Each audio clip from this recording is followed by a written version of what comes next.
Not only did Ayers and his wife hide from the feds for a decade, but at one point she wound up on the 10 most wanted list. So with bombings, armed robberies, and even murder on the resumes of some Weather Underground members, how did some of these folks wind up holding prestigious jobs at top U.S. universities? I asked Ayers about it. Ultimately, you wound up in Chicago. You got a job teaching with the University of Illinois. Do you see any irony in accepting a government paycheck, in winding up? Absolutely not. What's the irony? Explain it. Spent a life opposing the government regime, wanting to throw down the government, as you put it. Your wife miraculously got a job teaching law, or teaching at the Northwestern University Law School. Very successfully, absolutely. Which is amazing. They must be offering classes in what you can learn from your future clients. But are you surprised that you got those job offers, you and she? Not really. I mean, she was on the FBI's 10 most wanted list. I know. So was Angela Davis, and you know, a lot of great people have been on that list. Sure they have. I'm sorry. This is Joe Connor, who you're seeing here. We have to laugh, although we weren't laughing along. Joe's father, seriously, was murdered in a terrorist attack by the FALN. Now, that's a group that wanted to bring about Puerto Rican independence through violent means. He knows a lot about the Weather Underground. Also with us, Andrew McCarthy. He's a former federal prosecutor who helped work to keep one of the Weather Underground members behind bars. Wait till you hear what happened to her. And he's a National Review contributing editor. Good of both of you to be here. There's a lot of great people on the FBI's 10 most wanted list. That's a fantastic list. It's people you want to hang out with. Yeah, so, you know, let me start with you on this, Andy, because Bill Ayers, I think it was interesting as you watched the Dinesh D'Souza debate where you listen to him. He's intellectual, he's a compelling figure, he makes points, you may disagree with him, you may agree with him, but he seems kind of reasonable on some points. Then you saw the full interview that I did with him, and I think we saw a different man. Yeah, well, I think the thing with Ayers is he does what every lying criminal does, which is he knows what the known facts are, he knows what you're in a position to prove and what can be proved in court, and he knits his story around it. So it turns out that Ayers had smart bombs before the Pentagon did. He's got the bombs that like rattle the glass but don't kill the people, and we never did anything violent. In the meantime, if you go back and look at his own words with you, which you went through with him. I've never seen anybody do that with him before. Right. Show him the evidence in his face and say, you did do it, you admitted to it, but like so many people who don't tell the truth, he has forgotten. But he's gotten he's gotten away with it for 40 years. Why shouldn't he? You look. And that's where we pick up today. Right. He not only has he gotten away with it, and the others, but they have been embraced by the academic community, Joe. I mean, you look at that full screen, look at there. Ayers, University of Chicago. Bernadine Dohrn is at Northwestern Law School. My head is going to explode. Kathy Boudin, who served 20 years for murdering 2 cops and a security guard, is at Columbia University. Yeah. And this other one at New York City high schools. I have a son who's going to be graduating high school next year, and we're looking at colleges. I would want to know as a parent where my kid is going. If you bought food, you find out what the ingredients are. If I'm going to pay $60,000, I want to find out that we have terrorists teaching our kids. And City College wanted to honor the folks who killed your father in a terrorist attack here in New York. They had a community center named for Guillermo Morales and Asante Shakur, who was, Morales was the bomb maker for the FAL, and Shakur was Joanne Chesimard, who killed Warner Forster on the New Jersey Turnpike. And they had a community center honoring them, a place where my father went to college. So this is what we're dealing with the left in this country. When they realized, Megyn, that they couldn't beat us by bombing us, by attacking, they turned to academia, they turned to the media, they turned to law, and they got to in government.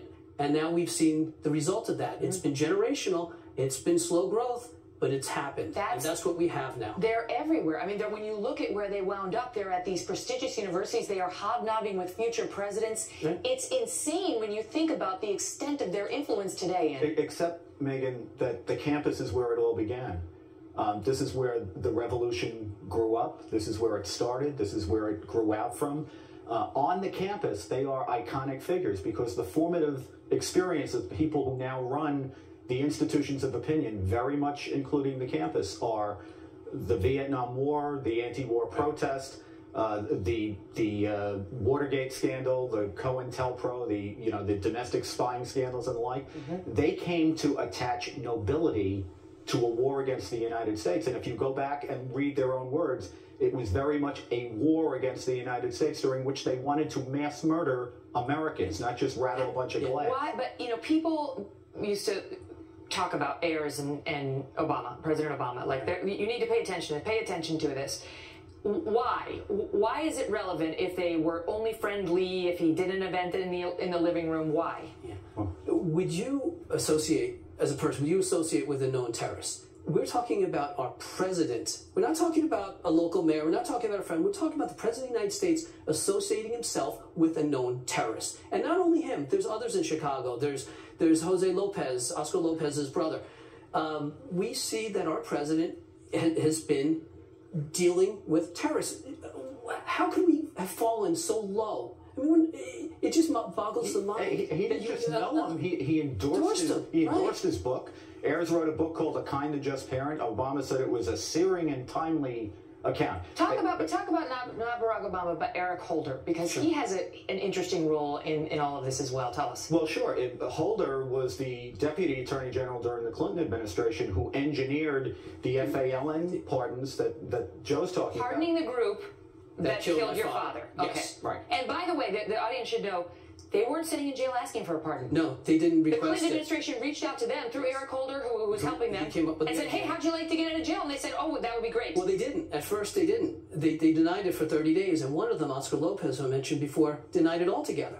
So you had an attorney general, a future attorney general, and a president pushing the release of terrorists who didn't want it. And what did he do with respect to the Weather Underground? Well, the last day of Clinton's term in office, he walked out the door 2 Weather Underground terrorists. Everybody remembers the Mark Rich pardon. Right. What they don't remember are Susan Rosenberg and Linda Evans. And what happened to Susan Rosenberg? What's she doing now? Well, she ended up for a while teaching at, I think it was John Jay College. Teaching at another college. Right, 2 college. I think she then went to Hamilton for a while. My mind is going to explode. It's going to explode. Right. I mean, I don't know how we're supposed to screen for this when we send our kids to college. Well, because could you ask them whether they have a criminal history? Could you ask them whether they ever bombed anything? Could you make sure your professor didn't do that before you start listening to him? It's a PhD in social justice. That's basically when you come out of federal prison after a terrorism conviction, you might as well have been getting an academic degree because that's the way you get treated. But I got to go, but quickly, what did you think of the Ayers exchange? What did you think of the whole thing?